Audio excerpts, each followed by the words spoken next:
Salutations and welcome to Glitch Bottle, the podcast where we uncork the uncommon in magic, mysticism, and the generally misunderstood. I'm Alexander F., and today on the podcast we are so excited to welcome magician, author, scholar, and Grimoiric firebrand, Mr. Jake Stratton-Kent.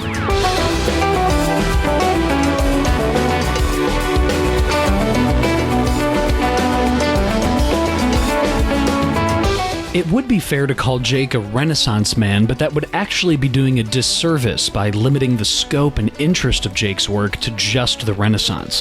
His interest in magic spans the ancient, medieval, Renaissance, and modern eras, as well as stretching from the West to the Middle East and, crucially, the New World as well. Jake's been a Goetic magician since 1972, which adds up to more than 40 years of continuous Goetic practice.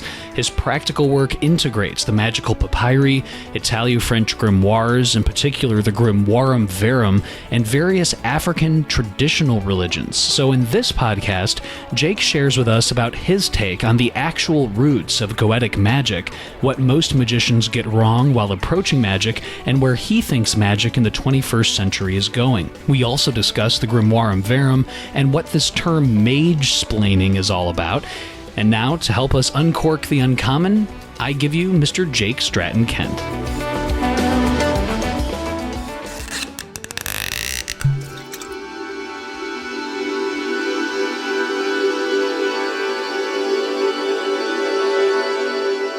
Jake, thank you so much for coming on the podcast today. Oh, it's a pleasure. Well, the pleasure is certainly mine, Jake. You know, you've been definitely one of the most visible members of the magical community since I personally started practicing magic years ago, and probably one of the best places to start, Jake, would be if you could share a little bit about your past. I mean, you've been a Goetic magician, I was reading, since 1972, which makes more than 40 years of continuous Goetic practice, and, you know, so I'm kind of wondering, did you spring forth at birth, kind of like Athena from the head of Zeus, holding a copy of the Grimoirum Verum and a magic wand? I mean, were you always like this, or when did your interest in magic start? Well, yeah, roughly the day I started, really. You just figured out that was what I was meant to be doing, grabbed a manual and got on with it. Well, that's awesome. I think I was listening in another podcast that I think it was the Rune Suit podcast, where you were telling Gordon that I think you were about 16 too, and one of your friends said that you had the heart of a warrior or the spirit of a warrior. Can you talk about that a little bit? Oh, well, it was just a bunch of guys hanging out, drinking and talking, you know. Very bohemian little environment, but it's, you know, it was like a bolt of lightning, really. Just explained everything about my life, and I figured, oh, well, I've always been a warrior. Now it's time to do something else. There's a lot of warrior left. No kidding. If there's any measurement of your authorship and your output, magical output online, I mean, it's like, my goodness, man. And your interest in music, we have to talk about that, because I love the songs that you post on Facebook. That is awesome. I guess we could start talking about something that has been on the mind of many in the magical community online, some people in the Solomonic quote-unquote community, about the Goetia and the Goetic roots. And probably one of the best places to start would be your seminal work, Geosophia, the Argot of Magic, because I think for many aspiring mages and magicians, certainly not all of them, and of course I defer to you on this, but at least I've seen that their first path into this kind of dense, twisted, you know, gnarled woods of grimoiric magic is usually either the Goetia, you know, the Lesser Key of Solomon, the Lemegeton, quote-unquote. And so it's like so many people who are into magic or get into magic, they might have a surface knowledge of the Register of 72 Spirits, you know, they get fascinated with the Triangle of Art, the pentagrams, the brass vessel, but not a lot of people might know about the deep roots that the Goetia literally throws back in space and time. And you've captured this. You've captured this in a very, very exhaustively researched book that talks about the pre-Olympian cults and traditions, Jake, can you talk about this book, Geosophia, the Argo of Magic, and when did you first get the idea to write this book? Well, there's a couple of factors. One was Ronald Hutton's Triumph of the Moon, which blew the creation myth of modern magic basically out of the water. So, rug pulled from under me as well as lots of other people. Well, if those aren't our roots, what are our roots? So, started a research project.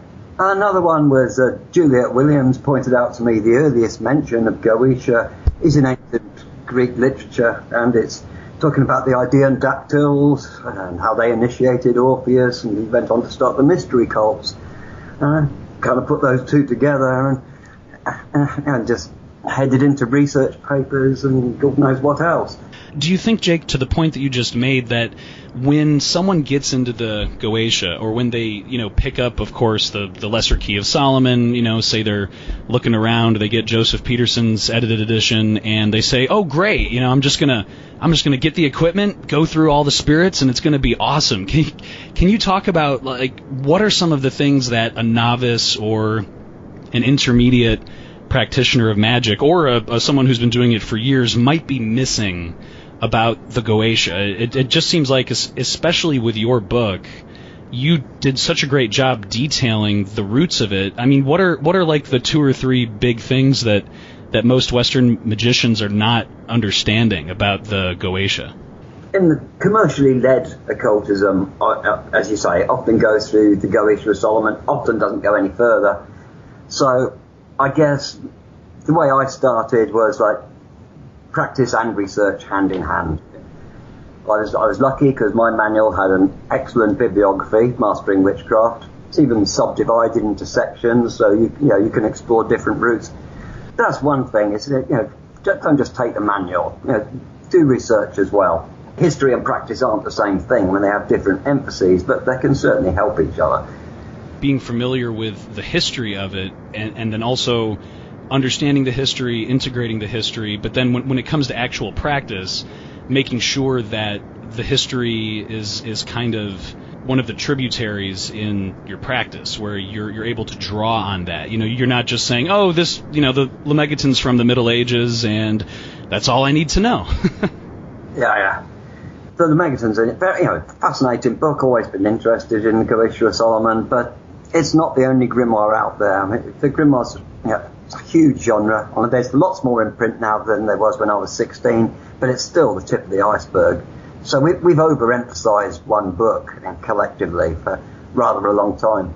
I was speaking with Aaron Leach about this very topic a few weeks ago, and as you know, this whole topic of the Goetia and the nature of spirits is getting a lot of traction online, at least recently. And I remember that Aaron spoke about that when he first published his Secrets of the Magical Grimoires in 2005, he made a distinction back then about how there are, celestial entities, and then separately there are these infernal entities. And I remember on the podcast that we did, he kind of shares about his own in-depth work and engagement recently in working with spirits yielded that there's really no reason for this kind of artificial delineation between celestial and infernal quote-unquote spirits, and he totally credited in part your own work. He said, check out Jake Stratton-Kent, his work on this changed his perspective, meaning Aaron's perspective.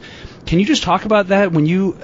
Have you heard from magicians or practitioners where they initially had a very bipolar view of some of these spirits, and perhaps after reading your book or after more experimentation, they kind of altered or changed their minds? Yeah, I think that there's obviously more than one strand in modern magic, and maybe some of the pagan types had a different way of looking at it. If they'd been into ancient Egypt, they'd noticed, it's the sun going through the underworld, that defines the decans, and it's the night sky rather than the day sky that tells us about the stars in the first place. So it is an artificial delineation, and to a large extent, it comes out of Neoplatonism and the Renaissance, with people like Agrippa, subdividing the universe. And it's not the way that things were seen in prehistory and early history, and doesn't have to be the way we see it now. It's not like the myth of progress tells us, things are getting continually better and cleverer. That's not necessarily the way it is at all. So, we can look back at older models and say, actually that one's quite applicable now. And, we don't have to go with, the latest one, if you can call Agrippa the latest one in the first place. Absolutely. In fact, I remember you mentioned, I think it was when you were speaking with Gordon in the past about how theurgy itself kind of got its nuts and bolts from Goetic elements. Can you talk about that? Because you totally hit on a great point, and I think now in the magical community there's a lot of focus on the kind of Renaissancean angelic hierarchies, Renaissancean theurgy, Renaissancean archangels, which is all great, but can you just talk about, if you're speaking with someone who's very, very focused on that kind of, Dr. Thomas Rudd or Enochian John Dee kind of aspect of angelic theurgy, can you talk about how that actually has its roots in the Goetic history? Various ways of looking at that. I mean, I don't personally rate Rudd as highly as other people, although I can see where he was coming from. He's actually quite a late player. I mean, most of the Grimoires have been around for a long time before he got involved. So he wasn't necessarily tapping in to a continuous tradition. He was just like everyone else, collecting manuscripts. John Dee is an interesting angle because he's obviously got the holy table supported by talismans and things. You find something very similar in the Greek magical papyri. You have an altar supported on new bricks. And one of the things it says is these are bricks that have never been turned, because these were sun-dried bricks. So that takes us back into ancient taboos about never touching the earth, never seeing the sky. An unturned brick has both those qualities. Set up their altar in a darkened chamber, like no windows or anything, on an altar supported by the 4 bricks, which is an obvious precedent for Dee's table. So is the Ark of the Covenant in a strange kind of way. I know that something that you just touched on, and I know that Dr. Stephen Skinner's touched on as well, in terms of really trying to trace a line of transmission between the technology, as he calls it, of quote-unquote Solomonic magic from the Greco-Egyptian days in Alexandria up through the migration to the Byzantine Empire, and then in the 1400s when it moved to Italy, got translated into Latin. You have the Latin Key of Solomon, and then it pushes into the English Key of Solomon. Do you find that as that transmission happens in your own research, when you kind of trace the transmission of technique, do you find, like Dr. Skinner, that there are, I guess for lack of a better word, fingerprints of certain consistent technologies, but that they might have been lost due to Christianity or lack of transmission or time? Or I guess just how do you see the whole transmission process from those days thousands and thousands of years ago to the Renaissance and then up to the modern times? There is a lot of consistency, and at the same time there's reinterpretation goes on. I talk about this in Testament to Cyprian. Generalizing, there's 3 levels of theology. There's the ancient world, where you've often got a divine pair, one of whom is often older than the other one. That comes out of a prehistory into the Bronze Age. And later on, you get a more astrological way of seeing things, when the Chaldeans discover the cycles of the planets, and they invent a super god who's superior to the 7 planets. And that's like an intermediate stage between that primal stuff and the later monotheistic stuff, where you've got an even super god who's transcendent and non-manifest, etc., etc. So those theological levels obscure how old this stuff really is, because the nuts and bolts don't actually change that much. You often have to go back to that primal pair to get anything done, and the super gods are just new levels of supposed authority over them, who don't actually do any of the work. All the work is down to this primal pair and their subordinates and an immediate circle, as it were. You don't get anything done without them. So the nuts and bolts have stayed the same, but the interpretations have skewed things. And often things drop out. They aren't lost altogether. They're just put into the black magic stack, the superstitious stack. Like magic becomes more focused on words and graphic symbols rather than herbs and images and things. That you can see roughly in the period of Ficino and Mirandola. But it's been an ongoing process for quite a while before that.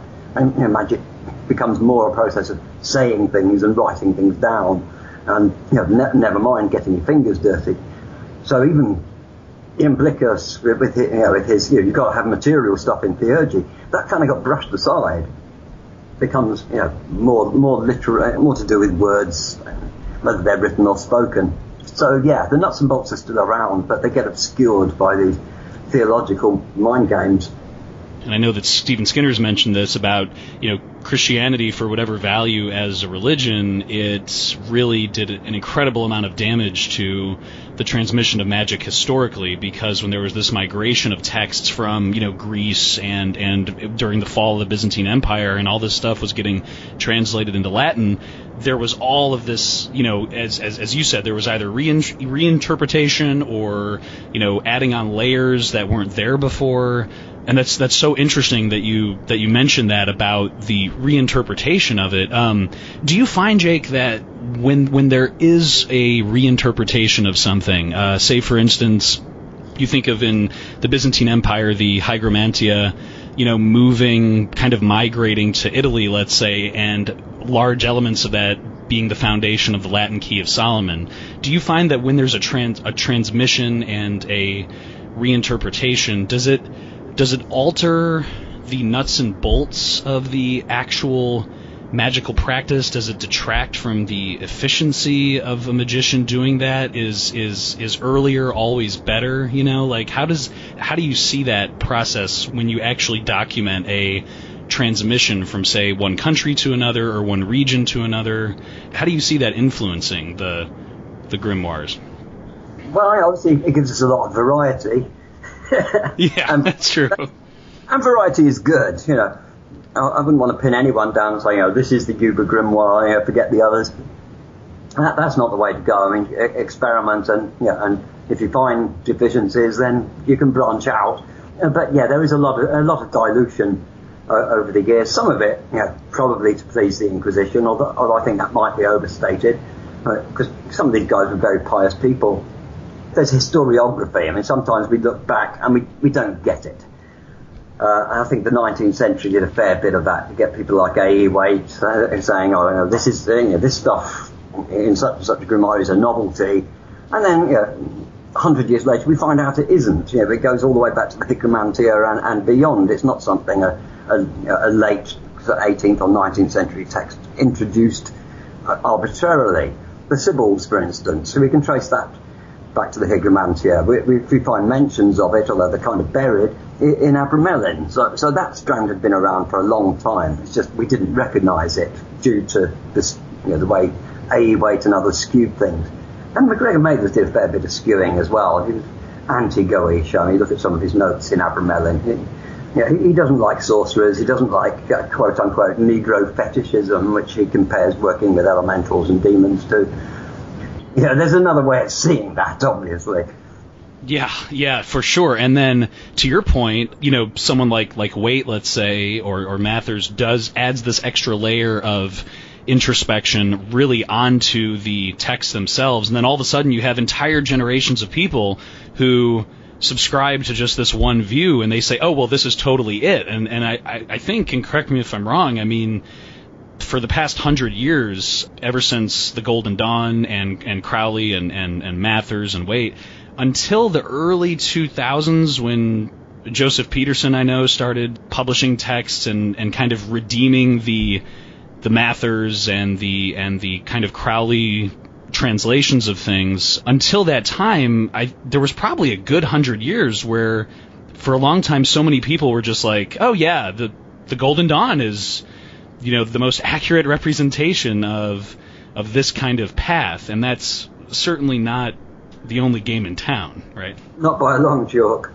One of the things from your own research, Jake, can you talk about the Heptameron? I think and this is just my own silly editorial soapbox, and I actually defer to you, the expert on this, but for many magicians, certainly not all, there tends to be this focus when people first hear about Western magic on the Goetia and the Lemegeton proper, but there doesn't seem to be as much focus on the Heptameron, which is kind of ironic because, and again, please correct me if I'm wrong, that The Goetia itself, in terms of the Western Grimoiric Goetia, literally borrows almost word for word the exact evocations of the aerial spirits directly from the Heptameron. And the Heptameron is one of the earliest sources, at least in the West, of the angelic sigils that are now so popular in archangel magic. And as Dr. Stephen Skinner points out, the actual circle of the Heptameron is not fixed at all, but it changes all the time based on the day, the season, and the hour. And I know that Dr. Skinner says that that's much closer to the Egyptian way of, the kind of Greco-Egyptian way of drawing circles, because you're seen as being initiated. My question for an expert like you is it fair to phrase it like that? Can you just talk about the Heptameron in general and its relationship to the Goetia? I take Stephen Skinner's point, that there's mentions of very similar approaches in ancient texts to what the Heptameron does, like having the time keys, knowing the god of the day, the god of the hour, etc. But I don't think that's especially Greco-Egyptian. It's more likely to be Chaldean, aka Syrian astrological law, which is feeding in to the synthesis of the Papyri period. I think the Chaldeans have been kind of forgotten. It's one of the few things Wynne Westcott and co got right. Is the Chaldeans were big players. There are theurgic texts which are obviously, it seems to me and other academics, derived from Chaldean or Syrian sources, which emphasise knowing the god of the day, the god of the hour, etc., and that feeds into the PGM. We need to have another look at the Chaldeans, but the Heptameron is centuries older than the Goetia. All the manuscripts we have of the Goetia are in English. None of them are earlier than 1640, which is after the golden age of the grimoires in a lot of ways. And the Goetia is actually a cut and paste. There's the spirit catalogue and there's various other bits and pieces, drawing from the Heptameron and so on, have been added in because there's so much missing. And the Heptameron was a very good source to go to substitute them. But the awkward thing there is the Heptameron is obviously based on the planets, whereas the Goetia's spirit catalogue is much bigger, is more likely to be based on something, going back at least, is more likely to be based on something like the Decans or even the Lunar Mansions, which has got a bigger catalogue. It's not like everybody focused on the planets. Others focused on the Zodiac or the Decans or the Lunar Mansions, and the spirit hierarchies were adjusted to suit whichever model they were working on. So, yeah, the Heptameron is old and has links with even older texts like Juratus, and, as you say, with these ideas from the PGM and wherever they got them from. As I say, I think it's the Chaldeans. The models twitch and shake. The Heptameron is a very important core text. In Pandemonium, I point out quite a few spirits you can find in these catalogues that are also in the Heptameron catalogue. The patterns change, yes, depending whether you emphasise the planets, the Decans, or whatever. Totally rate the Heptameron. It's an important text. It's one of the things I give Joseph Leszewski credit for, is the way he emphasised it, because it is an early grimoire. It's in very good shape. So why not start there instead? I didn't even know that about the point that you mentioned about all of the Goetia manuscripts that we have are in English. I know with the Heptameron, I believe, if memory serves, Turner translated that from Latin into English in 1655, I think 1 year before Dr. Rudd passed away, and I think that was the first English, but that was based on Latin. But I had no idea that the Goetic manuscripts are all in English. Yeah, every last one of them.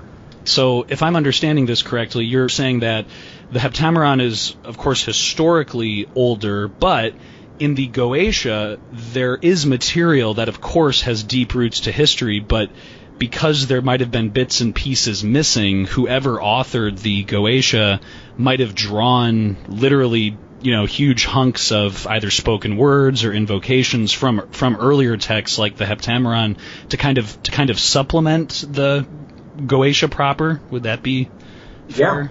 Yeah, that's pretty much what I think. They had a very good spirit list with maybe a few other bits and pieces, but they could tell there was stuff missing, it needed other things, and the Heptameron was one of their main go-to texts. For justifiable reasons, yeah. Something that we hear different opinions on in the Solomonic community and in the magical community, which is should a magician just getting into magic or conducting experiments or operations, should they conjure alone by themselves, or should they do something in a group? And I know that in the book that you referenced, Dr. Lasuski's always saying, make sure to conjure alone, do not bring in other people. And I know that you've done things, of course, you spent many, many, many years as an individual doing things, and then you've also done some group working. Can you kind of weigh in on that in terms of should someone be alone or should they be in a group? The way the grimoires go about it is usually a single individual operator, and when they talk about him having companions, they always refer to this operator as the master. So presumably, they didn't envisage a bunch of noobs doing it together from the word go. Like it was someone with experience, and then he took on maybe a couple of apprentices or companions. So individual is the primary way, I think. There's not enough room in a typical magic circle for a whole lot of people. I mean, 3 is about max, really. And a lot of circles are actually drawn that way, as like the position of the master and the position of 2 assistants or companions. And you can see there's no room for anybody else in there. I think Stephen Skinner mentions that he uses a 9-foot radius circle, so an 18-foot diameter circle, I assume just to have more room, but just like you said, I think most of them it's pretty much, or not most of them, but many grimoires specify, I think a 9-foot circle. Is that right? Yeah. I've had slightly smaller ones just because of the room size I've been using at the time, etc. I don't think the size is set in stone, but in these older manuscripts, it's usually about 9 feet. Although the Keir Solomon also talks about the great circle and stuff like that, but I still don't think we're talking about a major group. And the stuff you talked about earlier, with me and my friends in New York State, I had a second circle for the quote unquote observers, and I still just 3 people maximum in the circle where the work was being done. Oh wow, that is fascinating. So you were there actually doing the operation with 1 or 2 other people, but then there was another circle off to the side where the observers could kind of observe the operation from a safe place, basically. Yeah, exactly. And afterwards I had them all individually recounting their experiences before they could confer. And what did you see at such and such a stage, etc. It's quite scientifically set up, in a lot of ways. That's fantastic. And actually, Jake, that kind of touches on something that I know you've seen much more than I have in terms of discussion and magical forums, where there's this debate that is constantly going on between, for lack of a better term, Grimoiric purism. In other words, people who follow everything to the letter, and then there's people who are literally the exact opposite, saying, well, if you can't find, specific consecrated ink, you can just, go to the store and buy a pen, and that's fine. And I guess, where do you fall on that spectrum? For instance, you just mentioned the circle, well, if there's a grimoire that specifies a 9-foot circle, but because of constraints, it's only a 6 or a 5-foot circle, have you found that affects the actual operation? I mean, where do you fall in this whole Grimoiric purism versus, hey, just grab anything you can and jump in the circle and do an operation? Well, I'm kind of sympathetic to both for different reasons. I think people should experiment, and if they can't get absolutely everything, well, that shouldn't stop them trying. And if they think the results weren't perfect, maybe they can introduce more of the traditional stuff. So purism is good, I mean, up to a point. But we do live in different times. It's not like things have got more difficult because we live in different times, but a lot of conditions have changed. And things like animal sacrifice, for instance, we don't have the same responses to that someone who was raised in a purely rural environment would, where they killed animals for food every day, or killed pests to protect their livestock every day. They didn't have this shock horror response. And so the way we look at sacrifice now is often conditioned by our urban lives and the way we're separated from things like that. Absolutely. I think of Frater Ashen Chassan, who I know that you know about his drawing spirits into crystals experiments, where he, even in his books, he will follow things to the letter. You know, if it calls for an ebony wand, if it calls for this and that. But he also will make sure to make a point saying, hey, as an author, I also added on these elements that are not part of the grimoires. You know, there's that kind of delineation that's being made. I mean, heck, I think in the book, correct me if I'm wrong, Jake, in the book of Abramelin, I think when Abramelin is, when Abraham von Worms is talking about setting up a location, you know, he says, hey, if you can go out in the wilderness and do this, that's great, but if not, you can also do this in your house. There seems to be some flexibility that's kind of latent in certain grimoires. Yeah, totally, yeah. And yeah, one of the things I value Purism for is, we can lose too much. We don't understand something and ditch it, then and the next generation after us is going to have no chance of understanding it.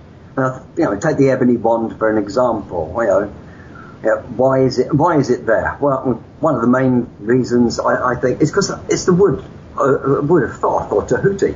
Is it mentioned in the papyri and various other places? Ebony is his tree. So some of the props, so-called, are actually keys. They involve information, retaining them not through purism, but through a desire to understand. You may not understand it initially, but keep it in mind at very least, and maybe it will become clearer later. Which has always been the way I've gone about it. I may not understand this, but maybe through experience I will come to understand it, rather than reject it, and never have a chance of understanding it. Absolutely, and I know that you've touched on this in your books, and I know that Stephen Skinner and David Rankine in their series Sourceworks of Ceremonial Magic make a specific point. For instance, in I think their second volume, where they publish word for word the entire Janua Magica Reserata. They publish Dr. Rudd's 9 keys in their entirety, and I think they even make a point in there, if I'm remembering correctly, saying, someday someone will come along and condense all this information into a neat little pamphlet, but we think it's important that word for word all of this is published in its entirety, so that people who are curious and have the drive can go back to these original manuscripts and actually read and understand the entire context. Is that kind of what you're saying as well, just understanding the context of it? Yeah, very much so. And I've got a fair bit of sympathy with their perspective on things. Although I emphasise different texts, and for want of a better word, I'm a bit more witchy than them. But that's possibly not the best way of putting it. Jake, this leads right into one of the things that I've been wanting to talk to you about for a long time, which is something we hear in the magical communities, Jake, as I know you know far more than I do, is there's a discussion about high magic versus low magic, or high magic versus village magic. And there seems to be, again, another kind of bipolar distinction going on here, where someone says, high magic is everything's written down, there needs to be a lot of literacy, they tended to be the aristocrats and the priestly class who executed this, there's a lot of painstaking pre-consecration of implements, there's a lot of ritual preparation, and it's executed in a very high formal ceremonial manner, whereas low magic, just to give both sides of the argument, someone would say, well, low magic or village magic, there's much less, demand on preparation. There's not as much literacy. It tends to be more passed down, as an actual oral tradition, which a lot of people say that there's much more benefit in that tradition. And as you touched on earlier, Jake, there tends to be more focus on herbs and, certain things in the woods you can find, on how things work. Can you just tell us where you fall on that spectrum? Is that whole thing about high magic versus low magic, is it just another artificial argument and there's a lot of wiggle room? Oh, there's a colossal amount of wiggle room. Because the emphasis on herbs, stones, etc. You can find that in Ian Flickus, who's like the godfather of Neoplatonist theurgy, which is about as high magic as you can get. Yeah.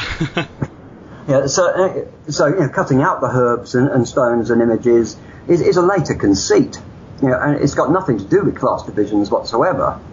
And let's talk about aristocrats. Well, a lot of them were just collecting manuscripts that had been around for hundreds of years, and weren't necessarily, none of them were written by aristocrats or for aristocrats originally. Later on, they get copied for aristocrats who don't actually need half of the results that the Grimoire is talking about.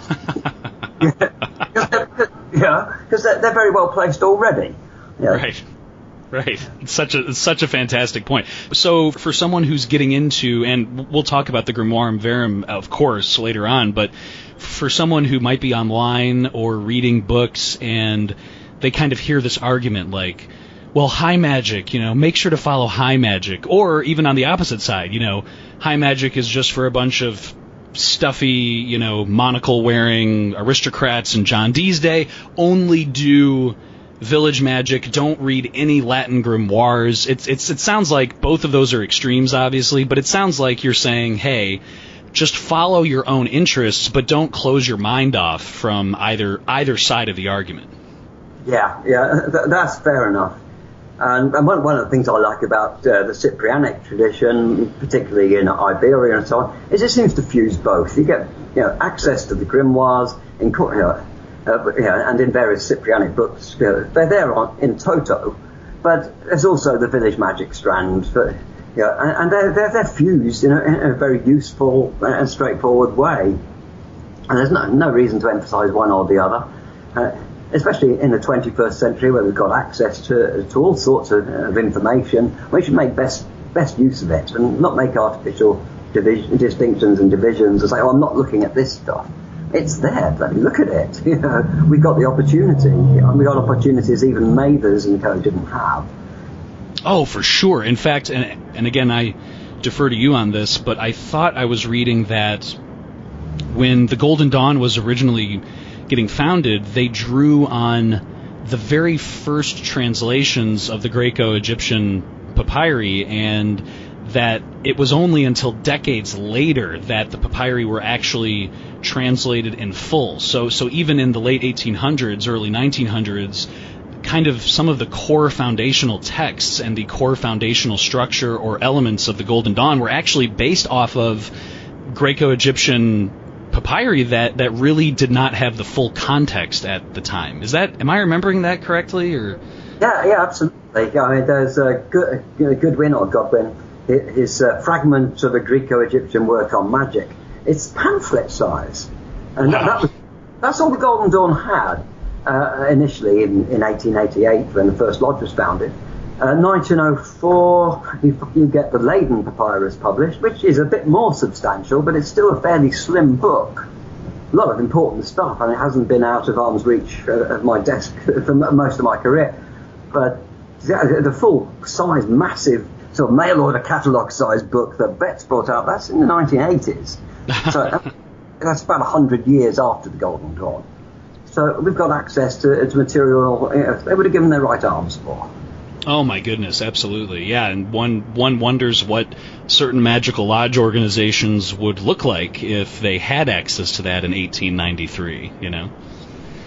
You just brought this up, Jake, and this is one of the other books, the other kind of threads of your own academic and magical interest that I'd love to talk to you about, Saint Cyprian and kind of the Cyprianic tradition. I think I was reading on Facebook the other day that you mentioned, and correct me if I'm wrong, that you didn't plan on initially researching and delving into the Cyprianic tradition, but St. Cyprian kind of just grabbed you and thrust your interest right into that sphere. Can you just talk about, especially now, at least online, there seems to be this kind of Cyprianic renaissance going on where people are all of a sudden very, very interested, and yet you, years before, were kind of touching on this theme before this current interest. Can you talk about your interest in the Cyprianic tradition, and where does that fit into modern grimoiric practice? Well, I mean, the main thing that grabs me about him, and there is a lot of interesting stuff, but it's the way it comes from the late pagan, early church era in the Middle East. That somehow he arrives in Europe and Scandinavia in the Grimoire period, and then translates again over to the New World, where he's found in Kimbanda and various other traditions. So he's totally ubiquitous in a way that even King Solomon isn't. So that interested me. This sort of three-way crossroads thing that's going on with him. There are so many ways to approach St. Cyprian. That was one of the things that has been consistent in my interest in St. Cyprian.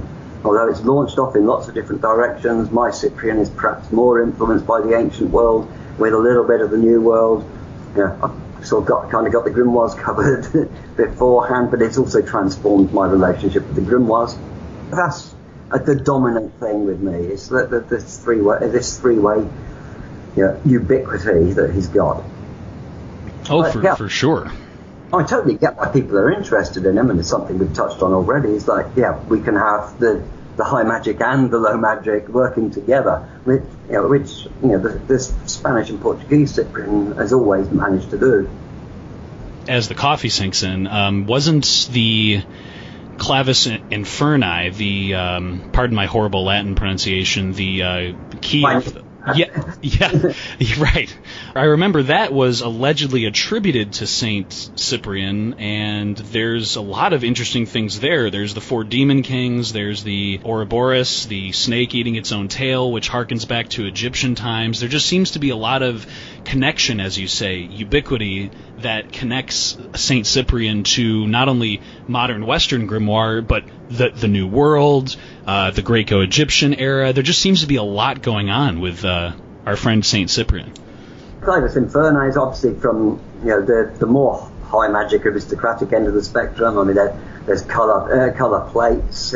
It's quite a learned text, but it's from Scandinavia, which is also full of village magic, quote unquote, Cyprians. I mean, the word for black book in Scandinavia is a Cyprian. Oh, wow.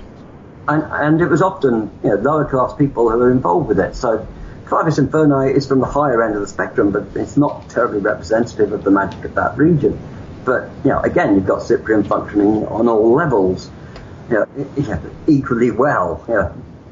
Can you touch really quick on another kind of black and white issue that seems to and I was asking Frater Ashen Chassan about this when we spoke on the podcast about a month ago, but there's a thread online or a discourse online that talks about the importance of either, in one camp, people say you need to stick to one grimoire, the veritable Key of Solomon, or you need to stick to, the Lemegeton, or you need to stick to the Sworn Book of Honorius or the Heptameron. And there's another group that says, no, you can do what's known as quote-unquote grimoire hopping. You can take one grimoire as a main text, and then you can supplement as needed from other grimoires, and that will not hurt the magic. And then the other people say, no, that's diluting the message, you're not going to make spiritual contact as efficiently. Mr. Jake Stratton-Kent, where do you fall on this whole grimoire hopping versus sticking to one grimoire? Well, most of the grimoires are at least partially incomplete. They've been called sort of notes. There's also, I can't remember all this stuff, so I write it down, but then there's all this other stuff I know. I don't need to put that in there, or my readers will already know it, so I won't put it in there. And there's incomplete manuscripts, like whatever form the Goetia of Solomon was in before it was the Goetia of Solomon. It was obviously incomplete, or somebody wouldn't have added all that other stuff in. I'm much the same. My main go-to grimoire is the Grimoire Verum. No surprise there. But I see it as a solid part of the Solomonic tradition. People say it's derived from the Key of Solomon. I think that's nonsense. It is a version of the Key of Solomon, and some of it is highly traditional. It goes back to the Hygromantia. Pardon me if I'm remembering this incorrectly, but I think I read a couple months ago on an online forum, you mentioned that for you, the Grimoirum Verum is the key text for your practice, but then you will also supplement as needed from the veritable Key of Solomon proper when it suits whatever you're working on. Is that right? Well, from various versions of the Key of Solomon. For instance, I've often needed clay in my work, And the Grimoire and Verum doesn't tell you how to work with clay, although you obviously need it to make the liming pot and other equipment. So, Key of Solomon, Mather's Key of Solomon, has a whole chapter on it. I can hop into into Mather's Key of Solomon, nick that information, and incorporate it, whilst still sticking mostly with the Grimoire and Verum. And that leads right into, among many other magical tomes that you've penned, you wrote the True Grimoire, which received much, much acclaim as effectively, rightfully restoring the much maligned and reputation suspicious imbued Grimoirum Verum to its original place. For those who may not be familiar, Jake, or they might have heard about the Grimoirum Verum, but they maybe haven't read it, they're very focused on the Key of Solomon or the Lemegeton. Can you talk about what is the Grimoirum Verum and why does it have such a reputation that is constantly swirling about it? But the reputation might be partly to do with its connection with French diabolism. Even prior to people like Levi and so on, there was phases of magic in France. And the Grimoire and Verum, Grimoire Penorius, and one or two other grimoires very much involved with a fairly dubious period in French history, although it's phenomenally interesting, and I think there's a lot more research to do into that. So, and then A.E. Waite, and people obviously didn't like it, and people, although A.E. Waite often rubbished, his opinions have nevertheless seeped out. You get a bunch of 19th century guys saying, "Oh, Grimoire and Verum, black magic." And people say, well, he's an authority, he must know what he's doing. And it doesn't necessarily. For me, part of the attraction is things I can see are still missing in the Goetia, despite the fact someone tried to improve it in the 1600s, isn't missing in the Grimoire and Verum. Like the hierarchical approach. You've got a chief, and the chief's got deputies, and the deputy has subordinate spirits, and you go through that chain of command, and hey presto, the conjuration process is complete. Which in the Goetia it isn't. The chiefs are completely missed out, and the stuff about the kings is garbled, and also a lot missed out. The Grimoire and Verum has its hierarchy very well set out. It's simpler than processes like you find in the Book of Oberon, but it's all there. And it was accessible much earlier. I mean, Grimoire and Verum was always the one that grabbed me, instinctively at first, and then later, I understood why it was grabbing me, because there's so much there that was missing in the mainstream revival. For people who say, I'm just going to follow one grimoire, that is fine, that is great, but you touched on the Goetia, that there's so much that is clearly, from a historical standpoint, either missing or that needs supplementation, whereas the Grimoire Verum is much like the actual Key of Solomon, the veritable Key of Solomon itself, is effectively a very, very complete system of magic as it stands. Would that be fair? Yeah. I mean, no grimoire is absolutely complete, but the Grimoire and Verum has a lot of the important nuts and bolts completely intact, and there's nothing in there that's superfluous. Whereas these gentleman collector manuscripts, they often duplicate material. They find, they're looking at different manuscripts, see 3 different names for the sword, and they put them all in there as if they're different instruments. There's none of that in the Grimoire and Verum. All the instruments are there for a purpose which is clearly traceable in the text. That you will find this is why I need 2 wands to do this part of the ceremony. This is what I need the knife for, etc., etc. There's nothing in there that's just there for the sake of it. It's very, very complete, but at the same time very stripped down compared to the manuscript collector versions. That touches on something that I was speaking with Frater Chassan and Aaron Leach about, which is, and I know that there are listeners out there who would love to hear you talk about this, which is, what are the elements, Jake, that you think make magic actually work and come together? And by that I mean, reading, say, Aaron Leach's Secrets of the Magical Grimoires, he puts a lot of emphasis on, obviously following the grimoires, working with the, as you said, with the ebony wand, with the vibrational resonances, the energies of the implements in a actual practice, but also there's the state of the operator. There's the necessity for attaining some kind of altered state of consciousness where if the spiritual creature is resonating on a certain frequency, you're not going to even have you could have everything perfect with the book, the consecrations, the sword, the wand, but if you fail to engage your own consciousness or elevate it where it's vibrating, quote unquote, on the same frequency as the spirit, nothing will happen. Frater Ashen Chassan talks about, in his book Gateways Through Stone and Circle, about the magical equation where there is the element, of course, of some kind of divine spiritual allowance, but there's also the will of the operator, and there's the recognition and integration of the actual spirit's sigil, so that actually, as much as it can, it makes sense to you, but even before you step inside the circle. Jake, what are some of the things when you practice magic that you think are the quote-unquote, core elements that actually make magic work? Is it the altered state of consciousness? Is it the holy implements or the implements being used? What kind of goes through your own practice? Well, altered state of consciousness is a very loaded term. I mean, in some ways, just being able to concentrate for a few minutes is an altered state of consciousness nowadays, because we're too busy and conflicted and got other things on our mind. Whereas grimoire processes, they definitely narrow it down. There's baths, there's reading the text, and discarding mundane interests, which the Abramelin focuses on quite a bit. And in my own sort of HGA period, I gave up TV, I gave up newspapers, I gave up what you might call vulgar company, and so on. So I was very, very focused on what I was doing. First and foremost. I think, obviously I still had to eat and stuff like that, but most of my time was spent doing or preparing for the next phase of the ritual.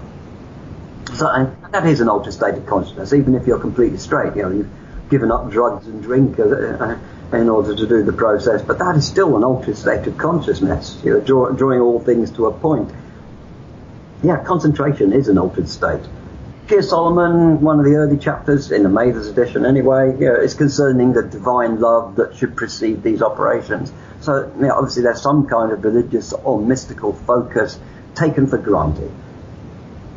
Absolutely. And actually this touches on something that was brought up when we were talking about the Heptameron and Joseph Liszewski, when he's talking about the Heptameron, but he's laying down principles about magic. One of the things that he talks about, and I'm curious to get your take on this, because you just kind of touched on this, is the importance of not completely discarding and throwing off the mantle of the kind of religious or cultural milieu in which you were raised. In other words, say the Heptameron, it's a very Christian Catholic grimoire, even though it has, as you say, much, much older elements. And he mentions in the book, and he certainly, and rightfully so, of course, rips into Christianity for, hey, this pretty much set back magical research for who knows how many hundreds of years. But he also makes the point, if you were raised, say, as a Christian, and you want to work from, say, the Heptameron, don't try and apply a New Age pagan interpretation of this. Don't just discard it, because in the end, how you were raised, even though you might not be religious at all, you should at least give due respect to how the text was written, and you should really work it from there. But then other people say, no, you can still do the Heptameron, let's say, but you don't have to be so heavy on the Christian elements. If the consecrated sword requires the Mass of the Holy Ghost, you can just pray over it in a kind of pagan ceremony, and you'll be fine. Where do you fall in terms of showing fidelity to your own individual operator's culture and background when it comes to working with grimoires that might also come from a background like Christianity, Judaism, Greco-Egyptian areas? Where do you fall on that? You trace the religious history of the grimoires. This is only one aspect of this point. A lot of them come from the Catholic period in England, say. But we've had a Protestant period intervening since. So that obviously presents us with a hurdle. We've got a Catholic text, a Protestant, and then a secular phase historically, which is all of which affects our social conditioning. Whether we're prepared to admit it or not. A lot of people say, "Oh no, I've got no Christianity in my subconscious." I mean, that's nonsense. If you've watched Hollywood movies or been around people in our civilization, you will have Christian and Platonic and all sorts of other influences taken for granted, whether you're aware of it or not. So you could easily get conflicted if you try throwing stuff overboard. But on the other hand, we've got obstacles like we can't say, Catholicism and Protestantism are the same thing. So I come from a Protestant country, but the Grimoire's Catholic. Well, there's no difference. But that's obviously nonsense. On the other hand, I'm quite sympathetic with the changing the liturgy idea, but I think you should understand how the ritual processes work before you start tampering with them. But again, I'm very up to beginners just experimenting, and if they get things wrong and get their fingers burnt, maybe that will teach them something, and they can tweak their next experiment accordingly. So there's no wrong way of doing it. But there are improvements you can make as you can go along. But the important thing is to get stuck in and get your fingers burnt, rather than say, "I'll wait for better information," and as the decades slide by, you still haven't started. That is something that Frater Chassan mentioned, Aaron Leach mentioned. When I ask about, hey, you guys are experts on this stuff, you've written extensively about it, what kind of advice do you have for either novice, neophyte, people who are just dipping their toes in the Western Grimoiric tradition? And everyone says, do it. Just do it. I hate to quote Nike in this case, but just do it and dip your toe in. Forget that. Just jump right into it. Can you talk about that in terms of, I think there's so many people out there in the Solomonic community, or in really the magical community at large. There seems to be so many people, Jake, who are very comfortable sitting in the armchair and never sliding off of the armchair magician realm and actually stepping inside the circle, so to speak. Can you just talk about the necessity of practicing and invoking often, no matter how many books you read? Can you just talk about the absolute necessity of stepping inside the circle? Well, yeah, you will learn a lot faster if you do. Nice. Yes. Yeah. And a lot of things people are saying will not necessarily have anything to do with the experiences you have in the circle. I mean, there's this whole emphasis on the demon manifesting physically, whatever that means, and speaking to you, and maybe signing the sigil or the pact by hand, etc. And you expect this sort of cinematic sort of thing to be the only way it could possibly work. Well, that's not necessarily true. I've spoken various times about a spirit of water who I was working with at one time. I didn't get any voice messages. I just got these strange urges connected with water left, right and centre. Let's water the plants, let's have a shower, let's drink some water. It's obvious the spirit was trying to communicate with me in his own way. And the important thing was that I'd done the ritual and could then have these experiences like, this particular spirit wants to communicate with me like that, rather than the way that everybody tells me spirits should do, as if they're a homogenous group, which they're totally not. And there's obviously umpteen different classifications of spirit, at least some of which we can take as suggesting that they're not all the same any more than people are. Right. That's so true. Yeah. So until you get stuck in, you're not going to figure things out like that on an experiential level. Absolutely. In fact, I think I just saw yesterday in one of the forums where someone used the term mage-splaining, which I think Aaron Leach mentioned is a great term, and we should consider it stolen that we can use it. But mage-splaining. In other words, you're right. Someone might have a question. Hey, I want to start getting into the Goetia, let's say. Does anyone have any advice? And then people might jump in, mage-splaining. In other words, saying, if you don't see it actually physically manifest before you and speak to you, and if you don't hear its voice directly, audibly in your ear, then it's a totally failed evocation. You should just start over. And there just seems to be this kind of automatic assumption about certain things. And I think if I'm hearing what you're saying correctly, Jake, you're saying it's great to learn from others, but really probably the best way to learn is just to say, okay, I'm going to put those experiences to the side that other people tell me I should have, and instead I should just go right in and just see what I experience myself when I'm conducting the operation. Would that be fair? Yeah, that's totally fair. That's pretty much what I'm saying in a nutshell. Yeah, that's just so ironic to hear that. You're right. It's in fact there seems to be so many people talking about the Abramelin operation and what should be done, what shouldn't be done, but I always wonder exactly how many people actually took on a HGA, Holy Guardian Angel operation, versus how many people are just kind of sitting on the armchair, just looking out their window and kind of chiming in a comment when it suits them, Yeah.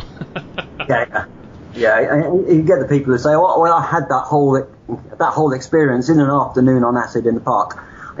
No, it's not comparable. Forget it. You may have had a mystical experience, but it's not the equivalent of the Abramelin operation.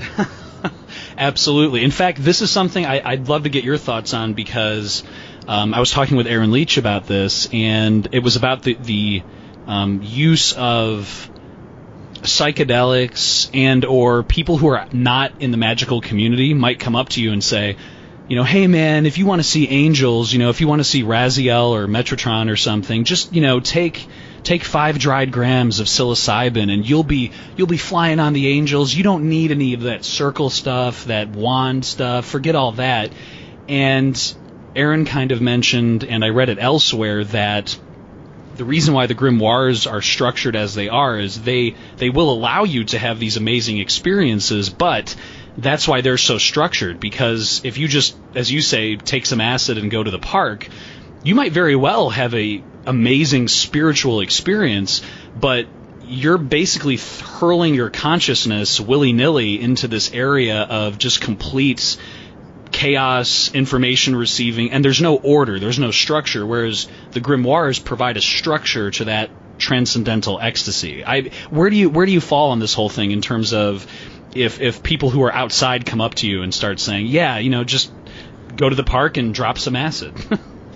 Well, I have spent a fair bit of time in the park on acid myself over the years, but and back in the 70s there was people saying exactly the same thing, and I look at where my acquaintances from that period are now, and the ones who are saying you don't need all that stuff, they gave it up. They went straight, or they became alcoholics, or whatever. None of them have persisted in magical or mystical endeavor. They're still gibbering or not doing anything. Whereas people who undertook a discipline, whether it was the right one for them eventually or not, more of them have stuck the course. So it's easy to oversimplify, but it doesn't lead anywhere most of the time.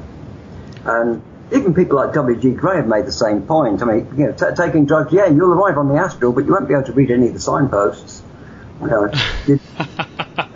That's a great quote. I love it. I got a bit of time for that old sod. Yeah, I was about to say, that's just such a great point that, you may very well be hurled into this, amazing forest of spiritual interaction, but it's almost like if you were to drop someone, who, lives in America or in Europe on the streets of downtown Cairo. I mean, you'll be able to walk around and stuff, but will you be able to really apprehend the actual culture, what's going on, the actual meaningful interactions that one would hope that they're seeking from Grimoiric operations in the first place? Yeah, that's totally it. I mean, I'm all for free-form stuff, experimental stuff, making changes or having to adapt because you've got no other option. All those things are fine, but there are these roads, if you like, that the grimoires present, where a bit of hard graft, and it's not that much hard graft. You can prepare for the Grimoire and Verum in a relatively short period of time. I was maybe a bit lucky with the lunar phases and the way the days of the week fell, but I managed to get most of the instruments prepared in about 2 weeks. Oh wow! Yeah, that's compared to some of the stuff that you hear about. Well, there's obviously the Abramelin operation, but some of the stuff that you hear about in the Veritable Key of Solomon, there's just a lot in terms of the timeline there, for sure. Yeah, but with a bit of organisation, like where can I get this stuff from, and what have you, and right now I've found where I can get it, I've got to do it in the right day and hour. A lot of that stuff, you just get yourself a little itinerary together and organise your time, and you can do it relatively quickly. It's not a hugely onerous task. Preparing for magical work, is where a lot of people see the hurdles, but the real hurdles aren't before you knock on the door. Thereafter, you go through it, and the grimoire structure will be massively helpful when you get through. I didn't know why I needed this stuff until I got there, but now it's useful. Whereas nitpicking over, I don't need this stuff. Well, this stuff is preparatory. It's not the main event. Right.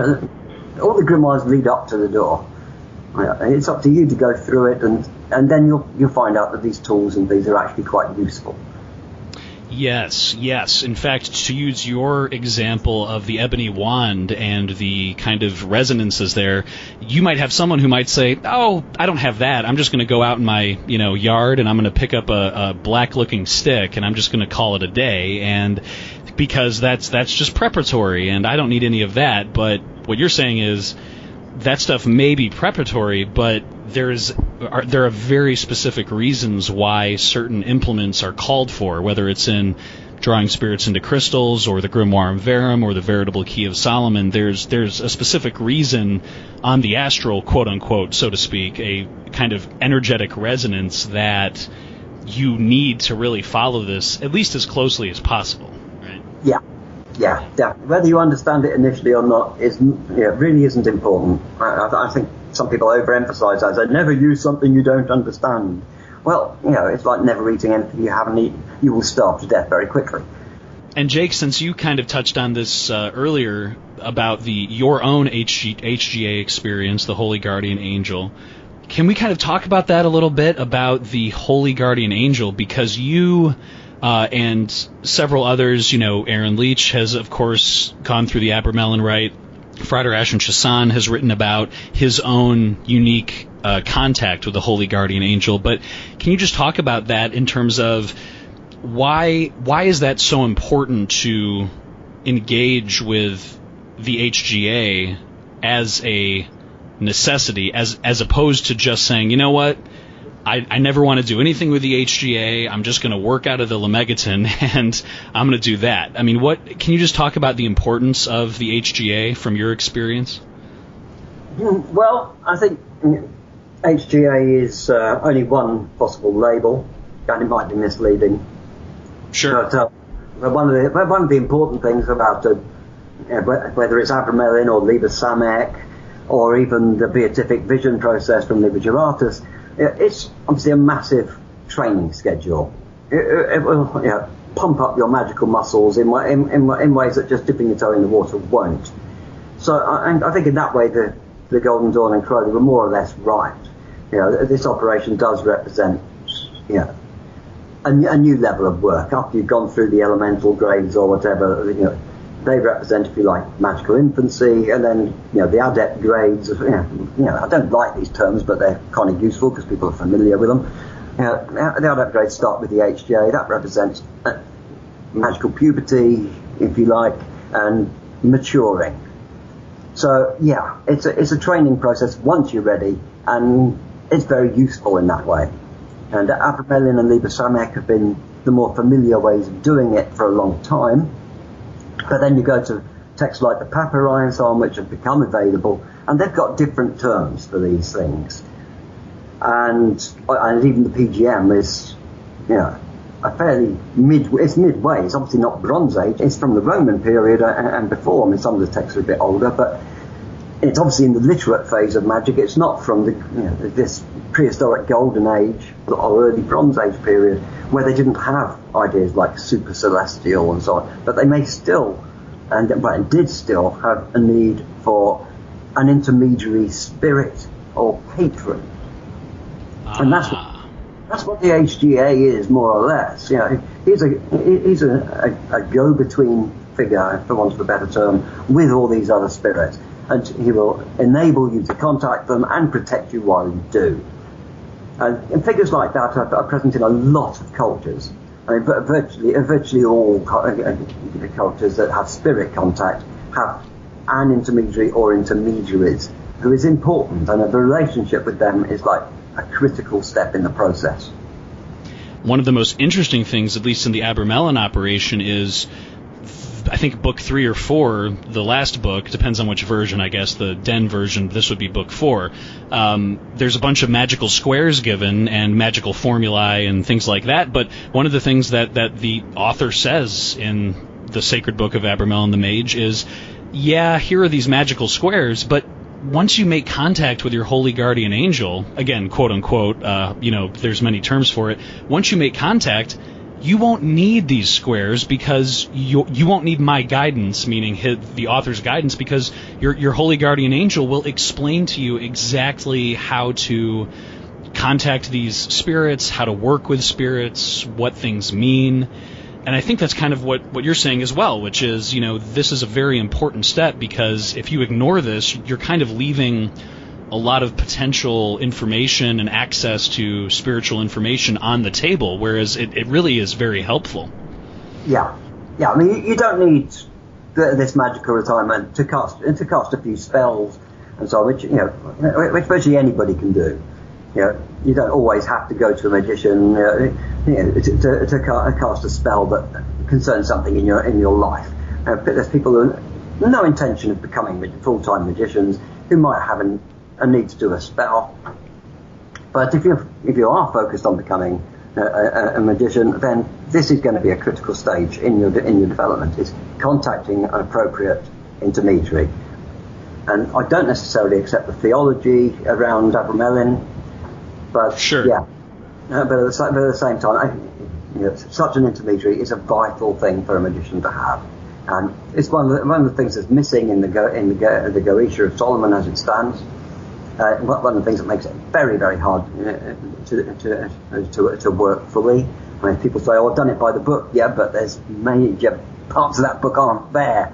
So Abramelin has for a long time filled the gaps for a whole bunch of people, whether they've come from the Golden Dawn or the Grimoires or whatever. Abramelin has filled the gaps. It's not the only way of filling the gaps, but for a long period, from the 19th century revival until fairly recently, it's been one of the main ways. I was mentioning to someone that I was going to be speaking with you, and they said, "Oh, ask Jake about necromancy. And I said, okay, I will do that. Let me do that. So speaking of quote unquote, one of the darkest corners of traditional Western grimoiric magic in general, at least one of the most misunderstood, is necromancy, the difference between necromancy and negromancy. Can you just tell us, Jake, if there's someone who is new to the magical community, or someone who might not know about actually what necromancy proper is, can you kind of break that down for people who might be wondering what are the actual elements that make up necromancy? I mean, are you speaking to spirits of the dead via rituals? Are you putting on Michael Jackson's red coat and Thriller and raising zombies from their graves? I mean, what is going on here? Well, it has got a very dark reputation, and part of that is obviously due to religious changes and the demonization of magic in general. Going back to the roots of Goetia, there was nothing particularly antisocial about necromancy. It was something that was done on behalf of the community. And people in those days, I mean, death was a very present factor in their lives. Whereas, it's now the great taboo. We can be very open about sex, but, for God's sake, don't talk about death. Right. In earlier times, people were concerned for various reasons. I mean, if one of their relatives was lost at sea, for instance, they couldn't be buried properly. And this was seen as a bad thing. So the local necromancer, who, though he wasn't necessarily called that then, was the person you went to. Can you do something about this? Can you put my dead relative's spirit at rest, despite the fact he's not had the ceremonies we think are vital for him in the next world? So there was all kinds of reasons. People, that necromancy was central to the origins of magic, and to a place in the community that wasn't seen as antisocial, but as vital and helpful. there's nothing particularly evil or sinister for either in some of the modern forms, like ancestor shrines. They're always dressed in white. There's a white cloth on the altar, etc. It's not a sinister process. It's a very open and deep process that fills gaps in people's lives. Yeah. Oh yeah, and to your point about the lovely taboos that we have in Western culture, so to speak. I mean, I think of, for instance, here just south of the border, Mexico, there's the Day of the Dead, and there is, Santa Muerte, and there's all of this celebration, recognition, honoring of death.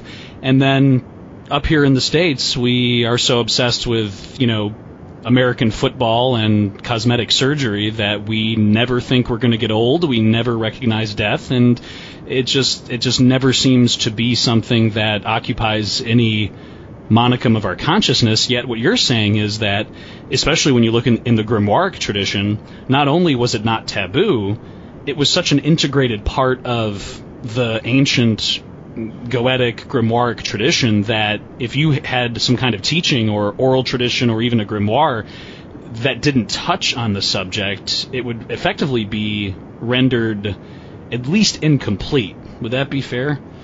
Oh, totally.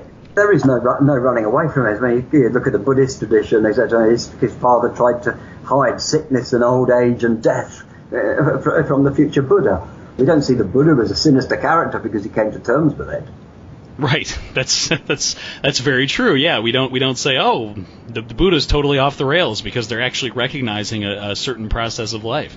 Well, Jake, let me ask you this too. Something that I've asked, different guests on the podcast, and I know there's people who would love to hear you mention this, is, Jake, what advice would you have for magicians who are just starting out, or people who have read the grimoires but they're now actually, regardless of the grimoire, they're going to start practicing?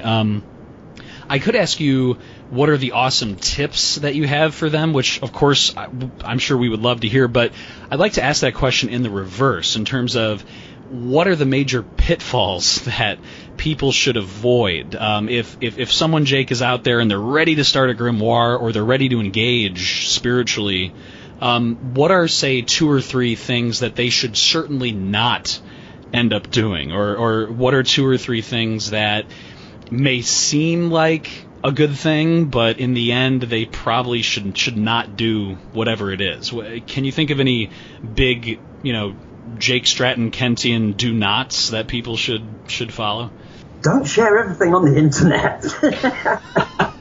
Touche, sir. Touche. Yeah, I think that's a huge one, really. I mean, like I said, when I was doing my Abramelian operation, which wasn't Abramelian, actually it was Liber Samek with frills. Yeah, I wasn't even watching television, reading newspapers. I didn't have the option of the internet then because it kind of preceded it. But had I would have kept off the internet. And I think even with other operations, telling everybody everything you're doing all the time, you're just setting yourself up for a fall. People was, there's the mansplaining thing we touched on. People say, oh, you're doing it all wrong, and all that. And this devalues your experience in a big way. I mean, this is one of the reasons that, keep silence or secrecy has been one of the golden rules. You don't want to share all this stuff. It's a lot of it is very personal, some of it is subjective, but it's important to you. And if you're getting results with it, never mind what everybody else thinks. There's no reason to share it with everybody or get their approval for it. And in a lot of ways, it devalues things. I wouldn't dream of putting my photos of my magical instruments on the internet. I absolutely wouldn't dream of it. I was always thinking about that, Jake, that, I mean, the word occult itself it means hidden. So shouldn't there be some leniency or sway given to that word, some kind of fidelity shown to, hey, you don't have to share everything, Absolutely.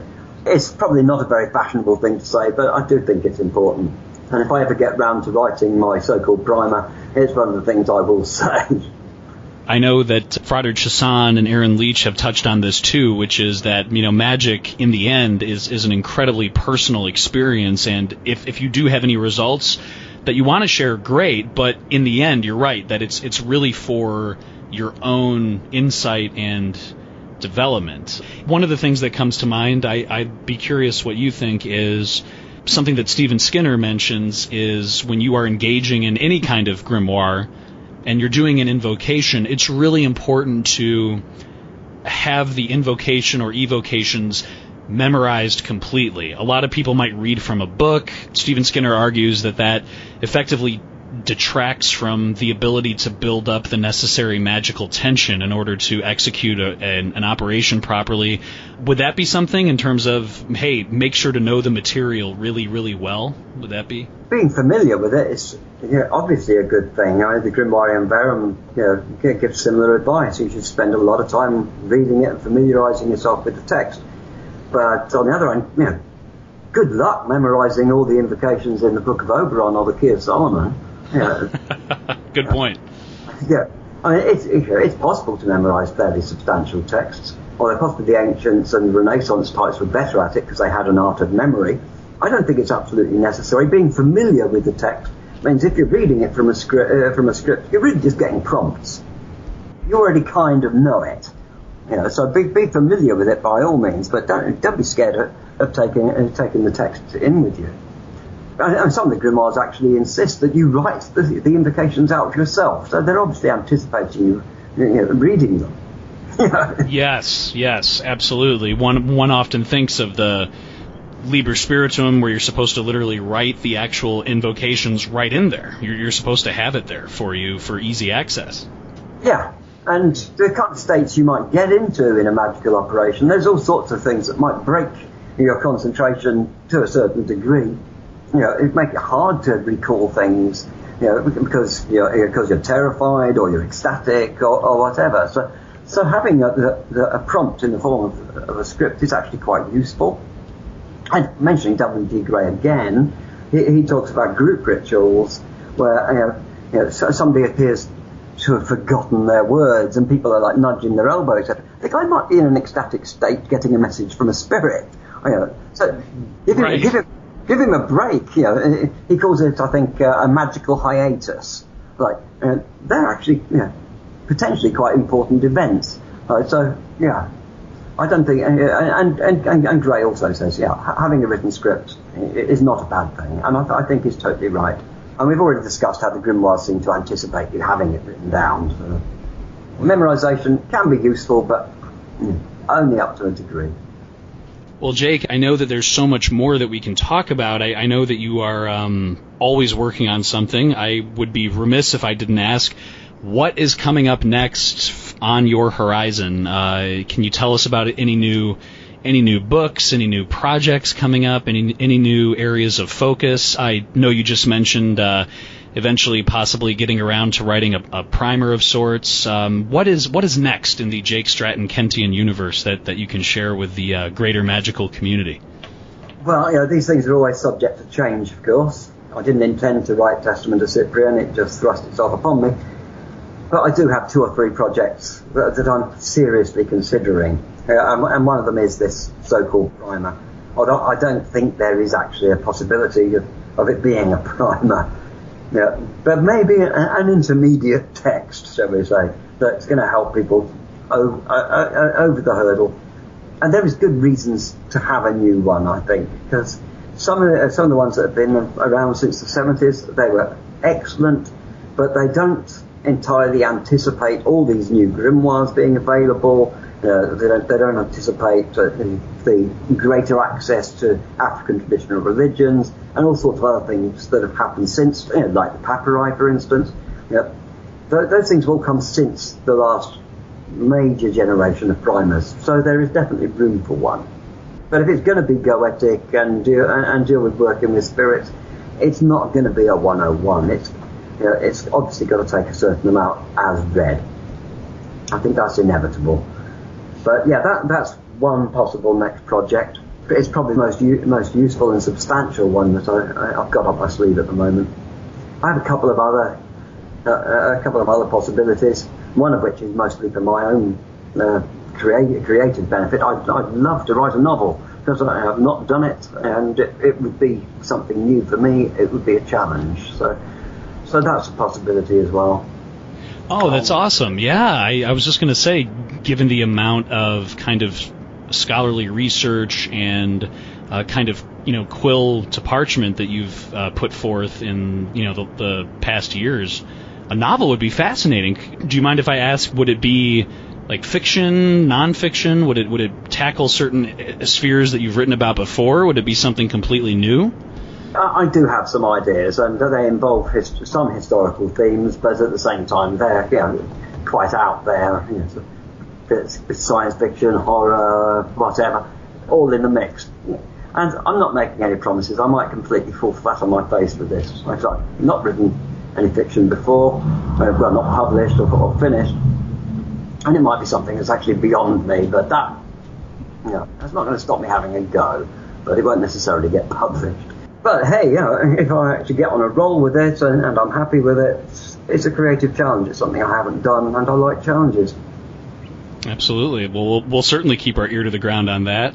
No promises. No promises, of course, sir. Absolutely. Well, Jake, just the very last thing that I wanted to ask you, of course, again, you're welcome on the podcast anytime. I certainly hope that you come back, of course, is just something that has nothing to do with magic, or maybe it has everything to do with magic, I'm not sure, and that is your awesome music choices and music that you're either posting to Facebook or sharing. You touched earlier about how some people might not have an appreciation for the past and how stuff was done, and just looking, I can see, there's AC/DC, there's the Toots and the Maytals, there's Rob Zombie. Any particular artist or genre that people should check out, or that you're a really big fan of, that you think not a lot of people might know about, or things that maybe they should check out if they're wondering, what does Jake Stratton-Kent listen to? Oh God, there's so much. I listen to lots of genres of music. I mean, I've heard people say that once you pass 30, you don't get into any new music. I think that's absolute rubbish. I got turned on to klezmer by my dad, who's in his 80s. Yeah, there's lots of music. Growing up in the hippie era, when Dark Side of the Moon came around, I began to think, it's great, it's wonderful, but there's this other stuff as well. And I reverted to 1950s rock and roll, which I'd heard a fair bit of growing up. And I started buying like Chuck Berry albums, Eddie Cochran, Ricky Nelson, loads and loads of stuff. I was down the market buying old singles on a regular basis. But then I met this guy and said, well, you know where this stuff comes from, don't you? And he had this massive collection of blues, but also the roots of the blues, like Negro spirituals, African drumming, all sorts of stuff. So he gave me a magical education that broadened my horizons still further. And YouTube is a wonderful resource. You can find just about any kind of music on there. I spend more time on YouTube probably than any other IT device, really. Yeah, dig. I mean, there is so much, and it does fill huge gaps in our lives. Without music, I think we'd be much poorer. Spiritually, mentally, emotionally. It's a tremendous thing.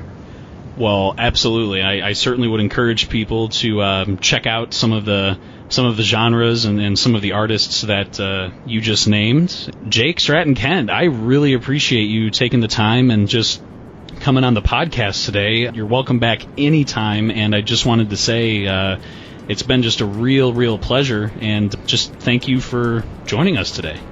Oh, thank you, Alexander. It's been a lot of fun.